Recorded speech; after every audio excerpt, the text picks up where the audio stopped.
2 മാസങ്ങൾക്ക് മുമ്പ് മലേഷ്യയിലേക്ക് ആയിഷാനെ ചികിത്സിക്കാൻ പോയപ്പോൾ അവിടെ നിന്നും ആയിഷ രോഗം മാറി പോരാൻ സമയത്ത് ഒരു ഗിഫ്റ്റ് തന്നു. ഗിഫ്റ്റ് ഇതാണ്.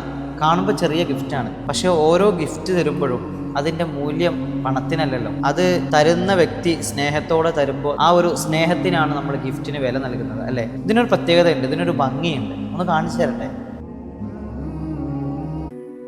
ഇശലിൻ്റെ പകൽ നൃത്തമാടി മയിൽ പോലെ ഹൃത്തില്ലനൂരാഗ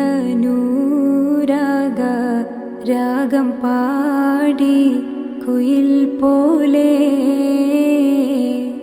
മിസ്രിലെ രാജൻ അസീസിന്ദാരംബ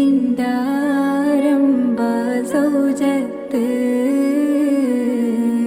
മിന്നിത്തിളങ്ങി വിളങ്ങി